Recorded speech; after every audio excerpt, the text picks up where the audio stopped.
Early in the 1980s, a charismatic leader arose in Miami. Why art thou so far? He drew the weak, the poor, and the powerless to his side. He promised them a better life, but they had to follow his commands to earn it. His temples soon sprouted across the country as thousands were drawn to his gospel. And those who questioned his doctrine started turning up dead. Local police and the FBI had to stop him.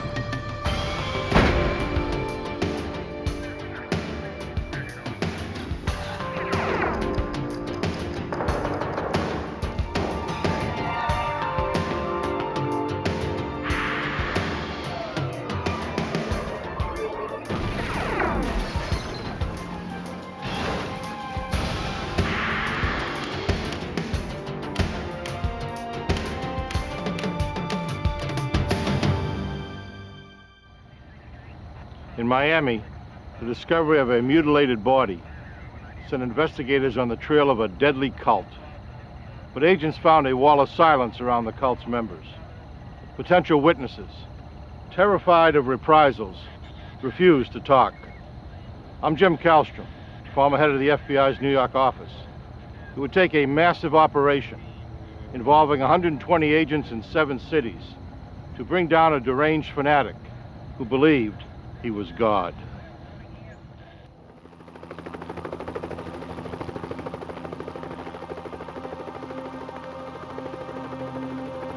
Friday, November 13th, 1981, Miami, Florida.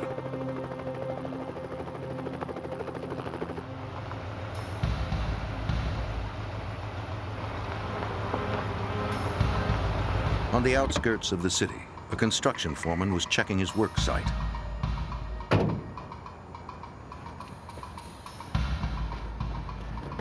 On a dirt road, he came upon something wrapped in blankets. It was a body. He called police.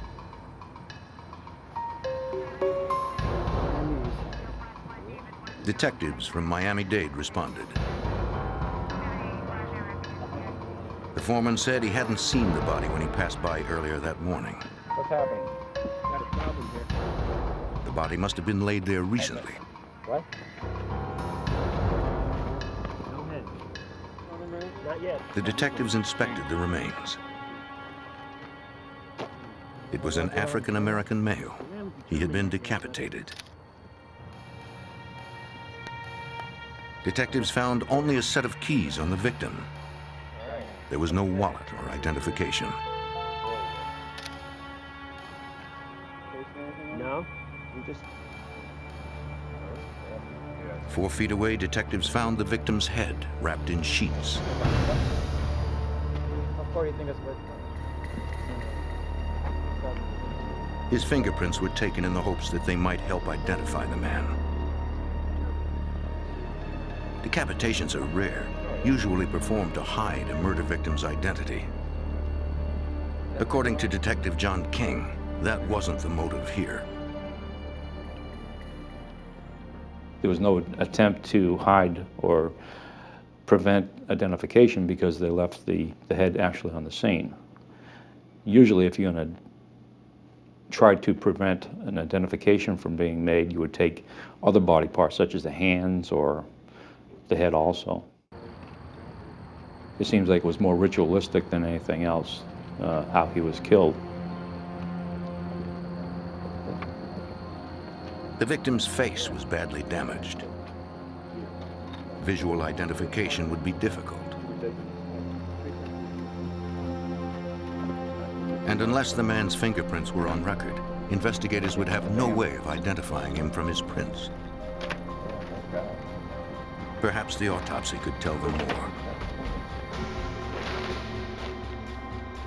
The medical examiner determined that the victim had been severely beaten before his decapitation.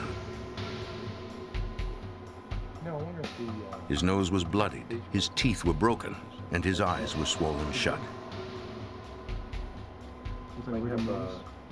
His wrist showed ligature marks, and sneaker tread marks on his body suggested he'd been kicked. On the back of his neck, the medical examiner found evidence of repeated blows from a dull blade. right side. Yeah, up in his stomach. Decapitation. It had been a large weapon, perhaps a machete.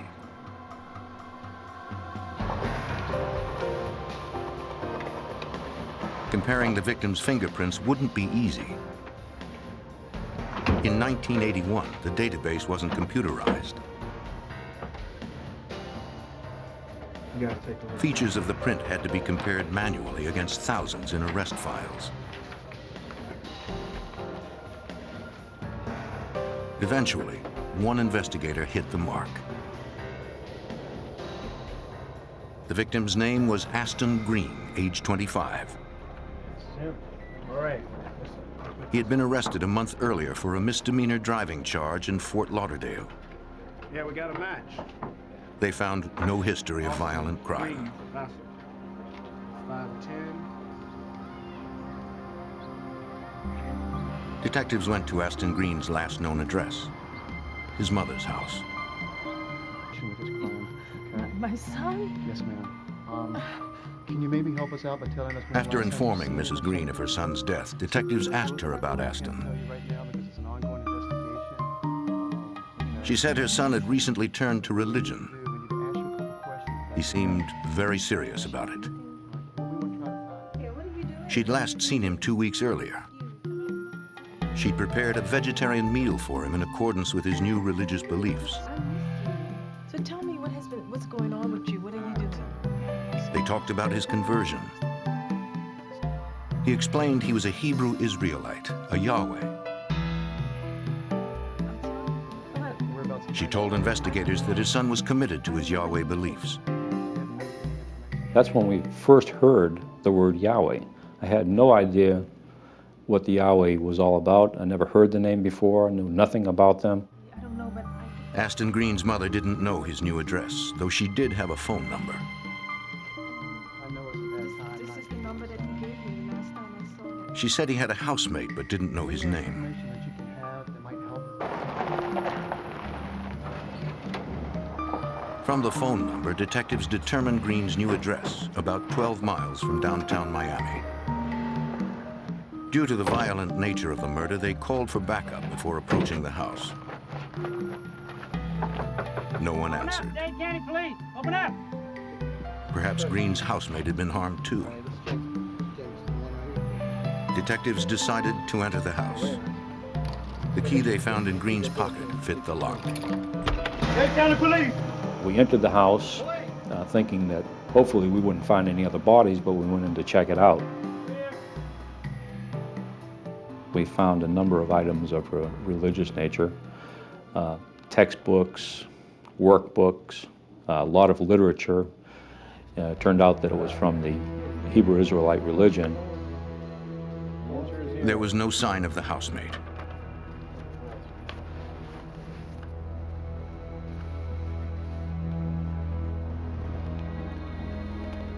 We also found a machete that was tucked to the side of one of the sofas in the residence. We immediately became interested in the machete because that could be a weapon to decapitate somebody. The machete appeared to be clean. Investigators continued their search. By the door, they found a phone number. They traced it to a house 2 miles away. 3012. Hi, I'm Detective Christopher. This is Detective King. Can we talk to you for a few minutes? At the house, the detectives talked with a group of Hebrew Israelites. I'm sorry to have to inform you, but they threatened me. Among them was Aston Green's housemate, Carlton Carey. He said if I leave, All of them knew Green through the Yahweh Temple. what is it, Mr. Green? They told investigators that Green, like themselves, had grown disillusioned with the rigid social doctrine of the temple. Can you tell me something about? I seen him in the temple, but I don't. To them, adherence to the temple's leader was at too high a price. We're just trying to get as much information. Their colored turbans signified their desire to break away from it. It makes this much easier on us. We spoke to them briefly. We got a little bit of background information on the temple and what it was all about. And we asked them to respond to the homicide office so that we could take statements and in-depth interviews with them about what happened and what they knew. Several suggested that the killers were probably zealous members of the Yahweh Temple who wanted to silence those who questioned the doctrine. Most were afraid to say more, especially to police. They were already branded dissenters. They feared any further disobedience could be punished by death.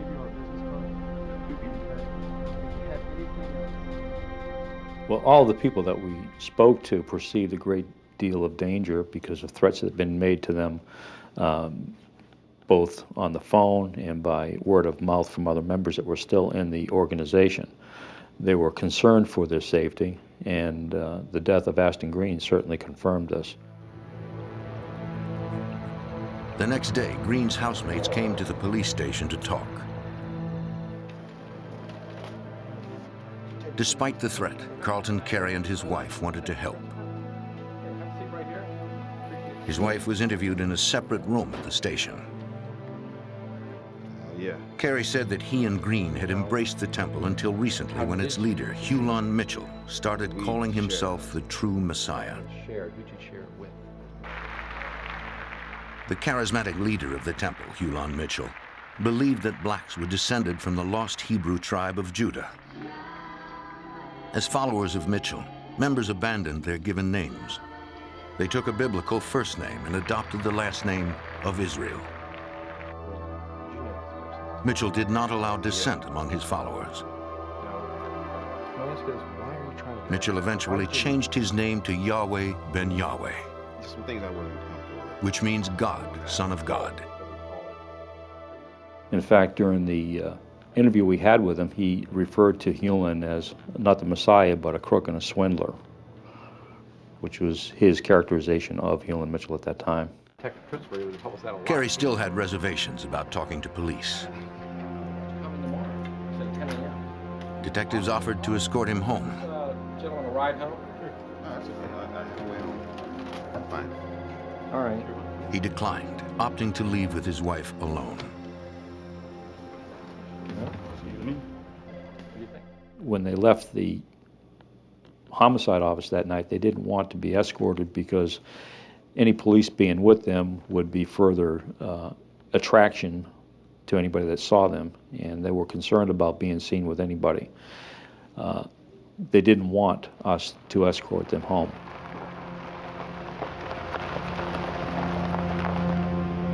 Carey and his wife took a winding route home to make sure no one had followed them.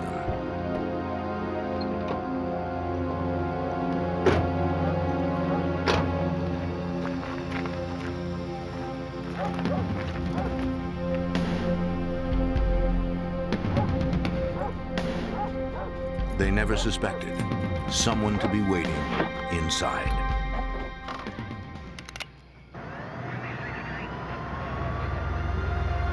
As Miami police investigated the beheading of a dissident member of a religious group, 2 informants were ambushed in their home. Carlton Carey had been shot to death. His wife, Mildred Banks, had also been shot, and her throat was slashed. She barely clung to life. Like the beheading victim, the 2 were dissident members of the Hebrew Israelites. At the scene, police found a bloodied machete. Detective John King believed a similar weapon had been used in the earlier beheading. The fact that a machete was actually used in an attempt on Mildred's life certainly gave more credence to the belief that the Hebrew Israelites were involved in it. Detectives learned that many members of the Hebrew Israelite movement owned machetes. Police searched the house. Nothing found at the scene indicated who was responsible for the assault. Whoever the killers were, they had cut the phone line and left no physical trace of themselves behind. Detectives' only hope was Mildred Banks. If doctors could save her, perhaps she could name her attackers. Mildred was very seriously injured as a result of the attack on her. She was shot in the chest, the bullet was still in her, and she had a deep gash to the left side of her neck. she was given a very low probability of surviving those injuries. Police waited several days to see if she would survive surgery. Without her description of events, investigators had little hope of solving the case.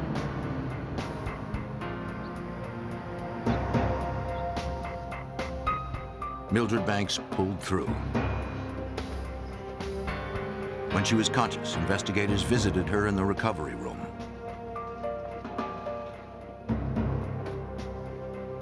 Though critically wounded, she was able to answer questions from the police.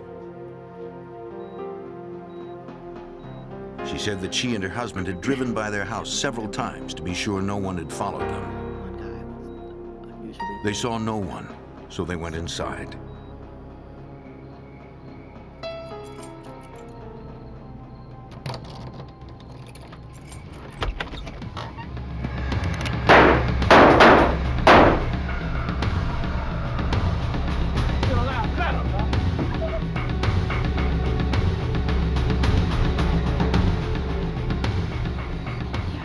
She was certain that her attackers were Yahweh's, sent because they had spoken to police that day.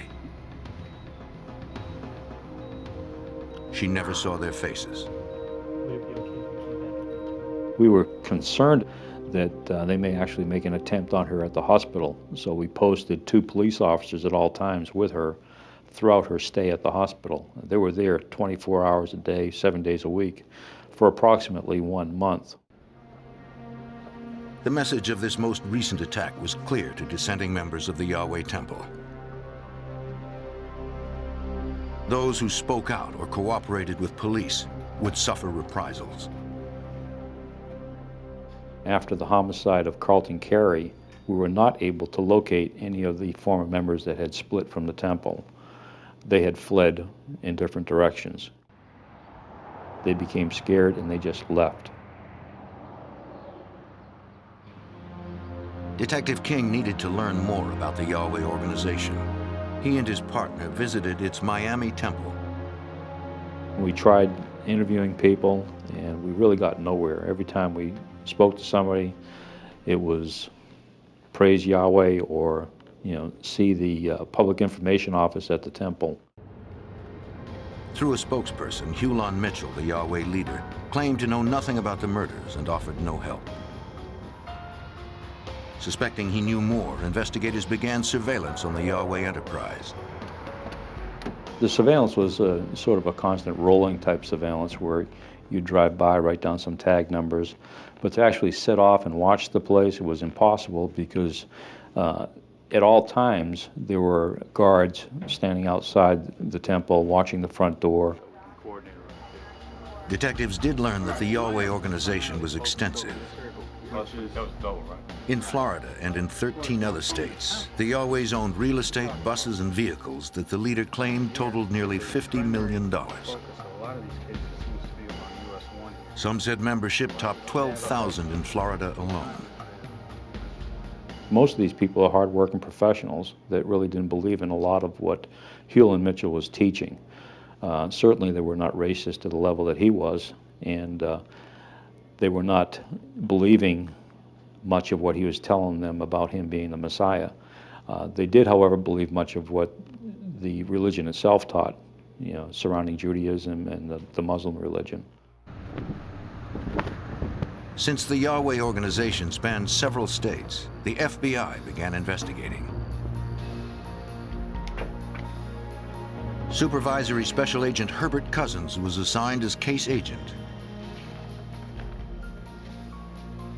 He believed the organization demonstrated elements of domestic terrorism. Domestic terrorism investigations are conducted in a group of individuals who engage in criminal activities to further their social or political goal. Local and federal investigators looked deeper into the organization. Why art thou so far from helping me? Hulon Mitchell invited the homeless, the destitute, and the ex-con to join his Hebrew Israelites. Thine anger. The Lord shall swallow them up. The request of his People with liberty no job or family found a place to now belong, preventeth him receiving food, shelter, and tabernacle employment. for the sun, which This is as a kindness bridegroom didn't coming reflect out Mitchell's of the underlying chamber mission. from the earth. And their seed He taught that blacks, as the true Jewish people, had a crucial role. for they intended evil against thee. He told his followers that their duty was to bring about heaven on earth by destroying the white oppressors. Knowledge. To his most avid followers, Yahweh ben Yahweh was the Messiah, and everything they had belonged to him, Line has gone out, including their labor. and their words to the end of the world. To raise revenue, the Yahwehs manufactured and packaged their own hair care products, tonics, beverages, t-shirts, wine, and more. The merchandise was shipped to his network of temples all over the country.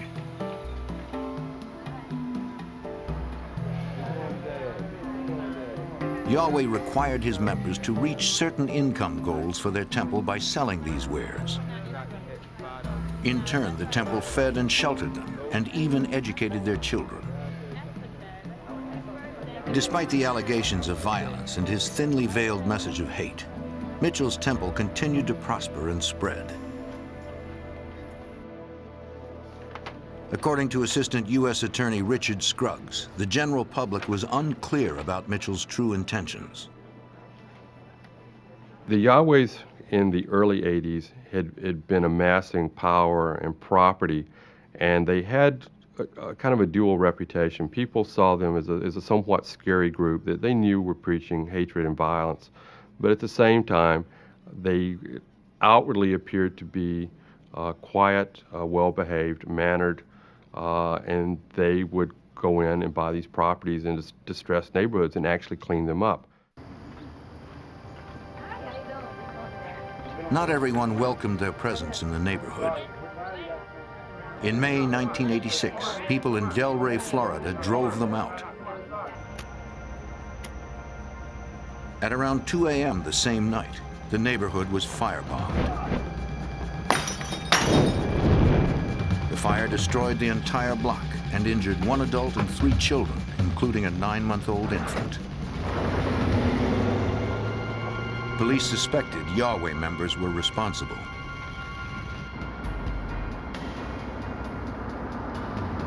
One officer recalled an incident that happened in the area about an hour before the bombing. While cruising the neighborhood, he spotted some men dressed in black standing near a van. The area reeked of gasoline. The men seemed suspicious, but they weren't doing anything illegal. They claimed they were having engine trouble. He took down the license plate number and left.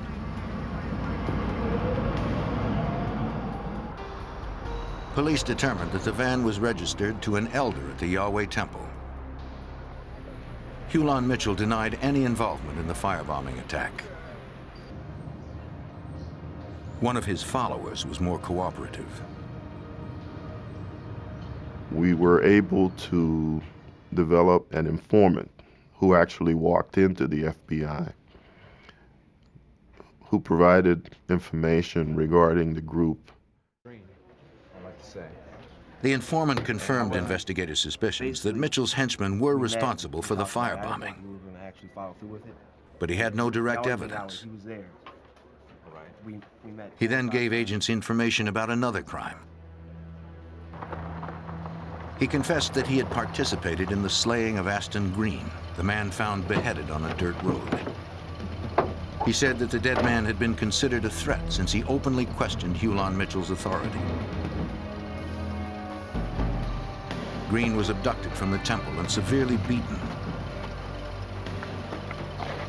All right, head back to the van. Head back to the second. The informant drove him there, and another member carried out Mitchell's order to behead him.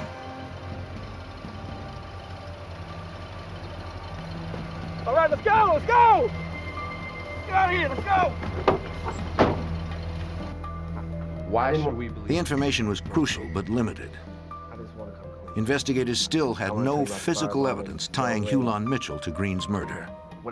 Authorities would have to carefully build trust among the ex-members.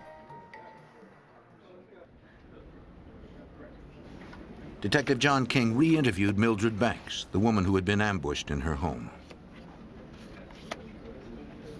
In following up from the information with Woodside, I made contact with Mildred Banks, and she turned me on to an individual that was a former member of the organization that might be able to assist me. I subsequently made contact with that person, who took me around to a number of locations where former members resided. As investigators continued their search for a witness courageous enough to come forward, Miami police received more disturbing news. A murder victim was found in his car with both ears cut off. Police wondered if this ritualistic killing could be related to the machete attacks. In September of 1986, as FBI and Miami police investigated the leader of the Yahwehs, Hulon Mitchell, police responded to another bizarre murder.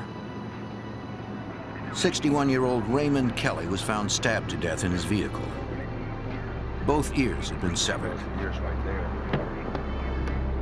One was recovered at the scene. Police believed the killer took the other. Metro-Dade Homicide Lieutenant Rex Remley's squad worked the case. In the Dade County area, we had experienced a number of cases in which victims had been murdered and there was an ear missing. In several of those cases, it appeared that it may be the same perpetrator that had committed the crime. To investigators, it looked as if Kelly had been drinking just prior to his death.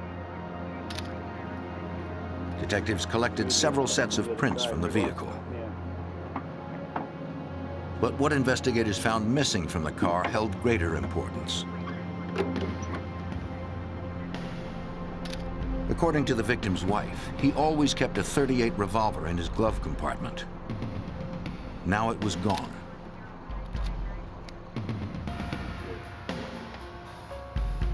The gun's serial number was entered into the National Crime Information Computer.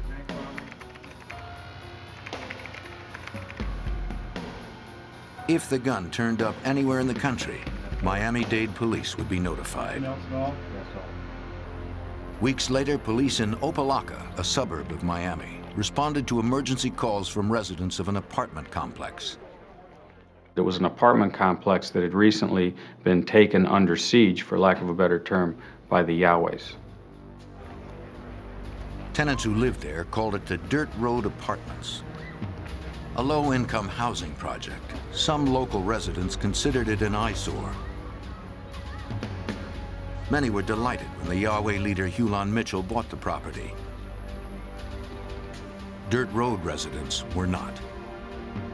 Unfortunately for the residents, their idea of taking the building over was to actually move the residents out.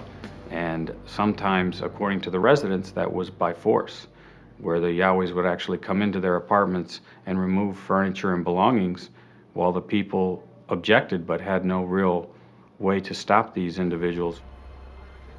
The Yahweh's strong-arm eviction efforts made the TV news. One resident, Anthony Brown, was particularly outspoken. I'm gonna stay here till I get eviction notice. I don't care what they say. I do, because they ain't going in. Just simple as that. He cursed the Yahweh's leader, Hulon Mitchell. Stand around you. Investigators knew that Mitchell didn't tolerate public criticism. Yahweh. Witnesses told police that tensions at the apartments continued after night fell.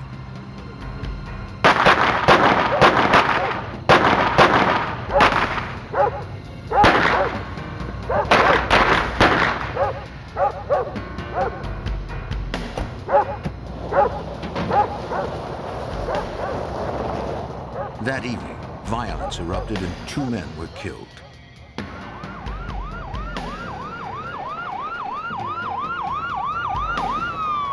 Police responded to the double murder.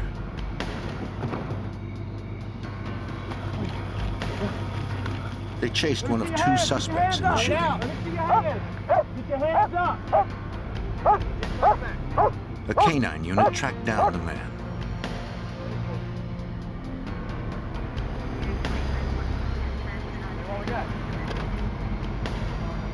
The suspect carried nothing in his pockets except 2 bullets. We got the bullets out of his left pocket. There it is. Nearby, police recovered a .38 caliber revolver. It was not the murder weapon. Police cross-checked its serial number in the crime computer but found no match. You rim right here. Just keep an eye on you for this. The suspect was arrested and taken to the Opelika police station. Miami-Dade Lieutenant Rex Remley interviewed him there. I was just trying to get his basic information, was that he had told me that he was Nehemiah Israel, and when I asked him about his age, he told me that he was over 400 years old. So that's the type of individual that I was dealing with. The name he gave was a Yahweh name, and police found Yahweh clothing in the car he had used to flee. Police suspected that he had been sent to silence those who had spoken out against the Yahwehs. A fingerprint match revealed that the suspect's real name was Robert Rozier. He had spent time in prison for burglary and car theft. Lieutenant Remley also learned that he was a former football player in the National Football League. He then began to have problems after he had left his football career. He had a history that went from crimes in Maryland to crimes in San Francisco area to crimes in Dade County. So he had an extensive past. Rozier's arrest marked the first time an active member of Hulon Mitchell's group was caught at a crime scene. Though they could only charge Rozier with loitering and prowling, authorities suspected he was guilty of much more.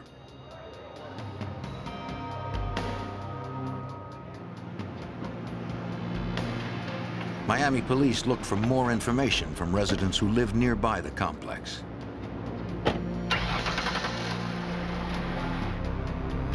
Most residents were reluctant, but several came forward. We were able to determine that Mr. Rozier had in fact been involved in chasing Mr. Brown across the field. He was present, it was our feeling, when the shots were fired where Mr. Brown was killed, and that he had also attempted to flee from the scene. He was charged that morning with the murder of Mr. Brown. Lieutenant Remley still wondered about the handgun found at the time of Rozier's arrest. It was a .38 revolver, the same type missing from the car of murder victim Raymond Kelly.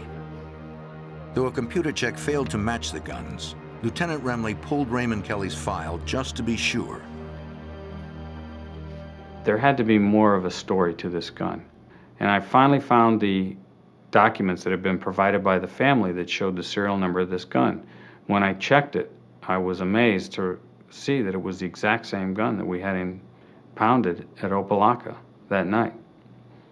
Unfortunately, when the gun had been entered into the computer, one of the digits had been displaced in some way, and therefore when we ran the gun found at the scene of the murder in Opelika, it did not show as being Raymond Kelly's stolen weapon. Robert Rozier was now connected to the murder of Raymond Kelly. Prints lifted from Kelly's vehicle matched Rozier's. His fingerprint was found at another slashed-ear murder as well. Investigators had enough evidence to charge him with 2 slashed-ear murders and the double murder at the Dirt Road Apartments. Rozier found himself facing 4 first-degree murder charges, and very likely, the death penalty.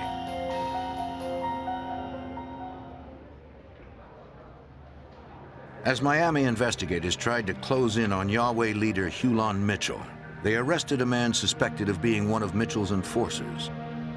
Robert Rozier sat behind bars facing 4 capital murder charges. Investigators hoped Rozier would turn on the leader.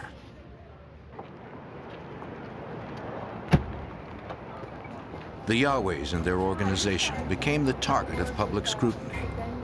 Hulon Mitchell, their leader, refused to meet the press. He stayed hidden behind his followers, who passed out pamphlets explaining that Rozier had been framed. The bad publicity could destroy all that Mitchell had built. He hired a high-priced attorney and public relations expert.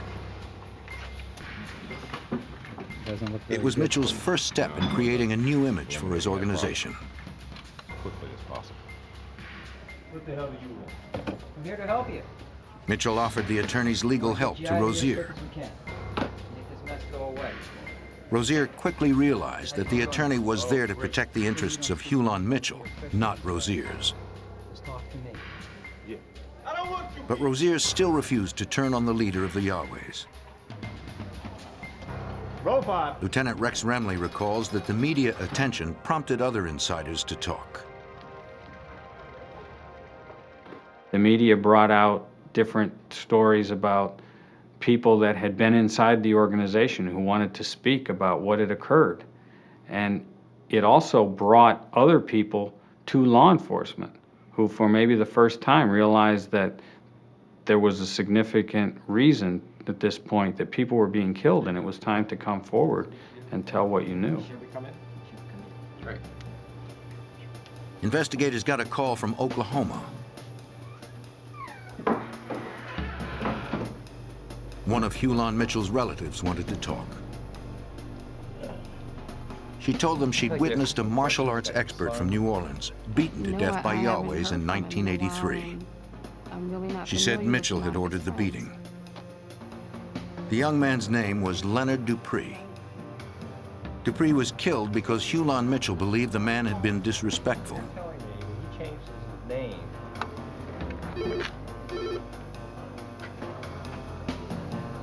Detectives tracked down Dupree's mother in New Orleans. Hello, my name is Rex Remley. She confirmed that Leonard was a martial arts expert and had left home in 1983 to join the Yahwehs.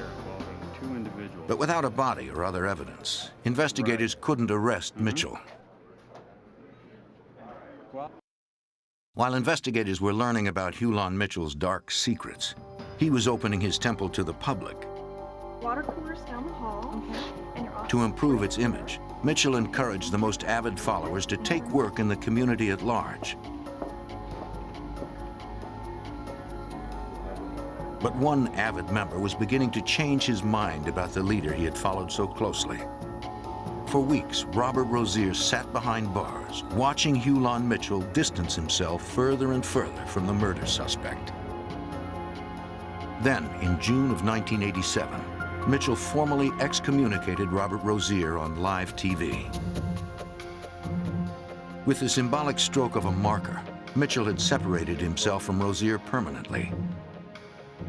Rozier had no one left to protect but himself. He decided to begin working with the FBI. It was the break agents were hoping for. Just after his transfer to federal prison, Rozier told investigators that he knew of at least 20 murders across the country that had been ordered by the Yahweh leader Hulan Mitchell. To agents, it was clear that Mitchell hid behind organized religion as a front for organized crime. Why? Rozier also explained why he and another man killed Anthony Brown and Rudy Broussard at the apartments in Opelika. For Special Agent Herbert Cousins, it confirmed what he already suspected. Brown and Broussard were executed. That's pretty much what happened. They resisted being evicted from their homes, and they spoke out on TV against the Yahwehs, and we were told that was the reason why they were murdered. Rozier also confessed to the murder of Raymond Kelly and another man whose ears had been cut off.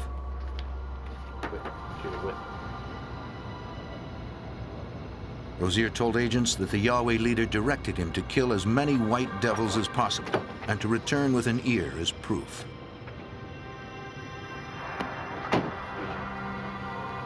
With Rozier, the FBI had a witness who could connect Hulan Mitchell to deadly violence. But because he was a killer himself, Rozier wasn't an ideal prosecution witness. U.S. Attorney Richard Scruggs needed to find others willing to corroborate Rozier's stories. We just started traveling all over the country, tracking down these individuals, trying to convince them to testify and to cooperate.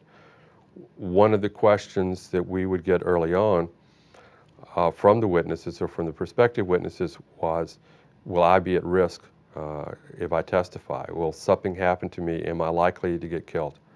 It's the only time in my 22 years of experience that I have told people, because I felt like I had to tell them, is that yes, there is a chance that you will suffer retribution. Hulan Mitchell fought the investigation by continuing to polish his public image. I would like everybody to give a nice warm welcome. He continued to turn distressed buildings into gleaming properties. The opening of the store. As Yahweh Ben Yahweh, he toned down his anti-white message and made large contributions to popular causes. I think it'll make the area a better place. Watching Yahweh become stronger and stronger and watching him become more and more accepted by the community, I, as well as all of the investigators, felt he had to be stopped. Hulan Mitchell became a bigger-than-life public figure, enjoying all the legitimacy money could buy. He seemed unstoppable.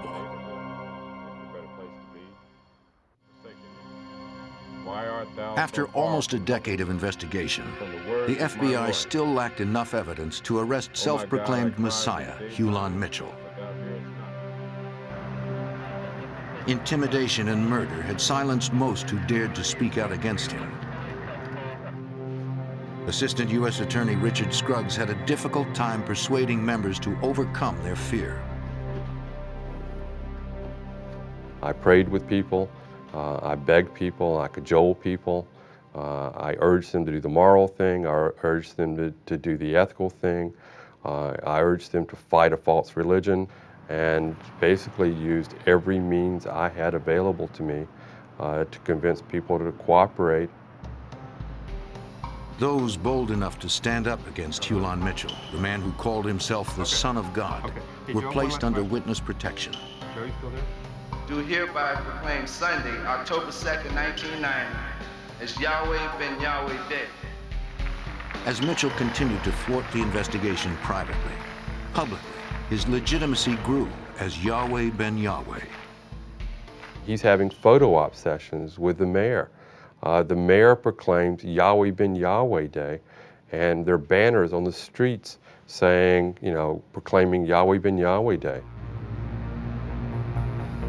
In October 1990, despite his public successes, the FBI filed sealed arrest warrants for him and a dozen of his followers. They were kept secret to allow the FBI a month to plan the arrest. Agents dubbed the plan Operation Jericho.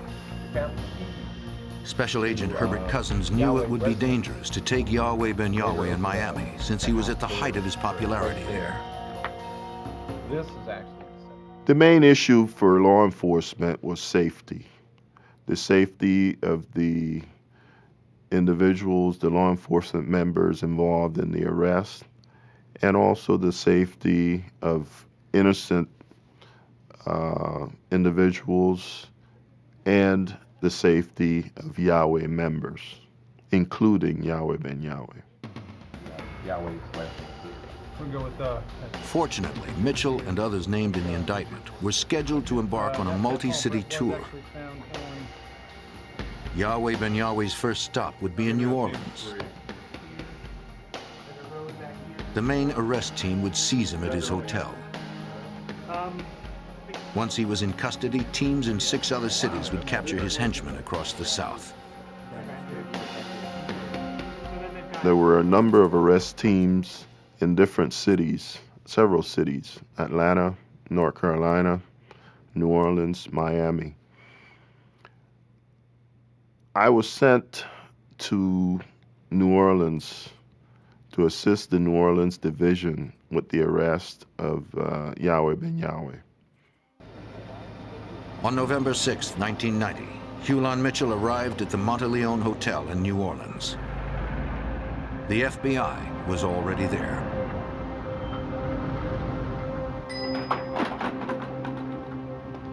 The meeting went well. Right. To track Mitchell's movements, undercover agents were posted on every floor. They're coming up now. They're coming up. Throughout the South, teams took their positions outside Yahweh temples and waited for orders from Miami. Success depended on an unbroken flow of communication. The agents in Miami coordinated the entire operation. Everybody's ready to go. At 3 a.m., everyone was in place. They gave New Orleans the go-ahead. Agents in the hotel called Mitchell's room. The first instruction was that he instruct his bodyguard to turn himself into the agents who were waiting down the hall.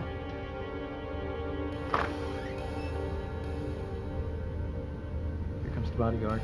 The second instruction was that he come out with his hands up and that he walk slowly down the hall.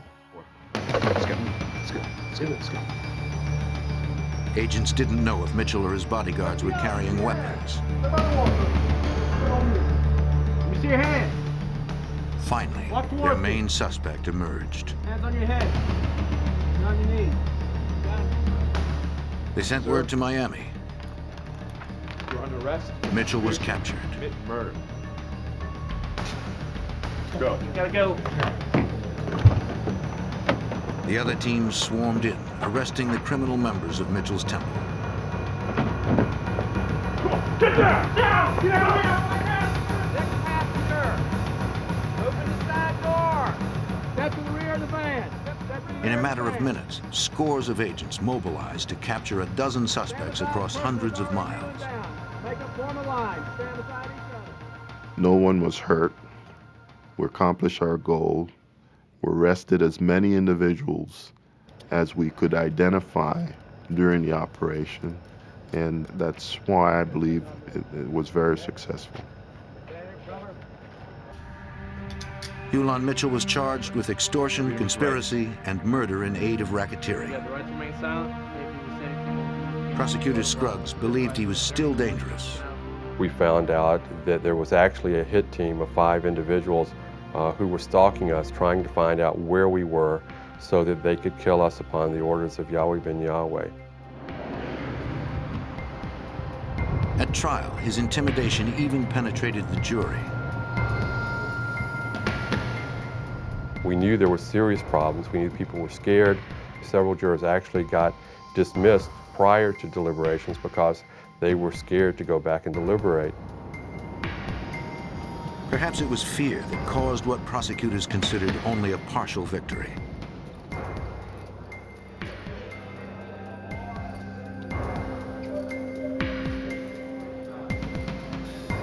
In May 1992, Hulan Mitchell and 6 of his more violent followers were found guilty of conspiracy. But Mitchell himself received only 18 years in a maximum security federal prison.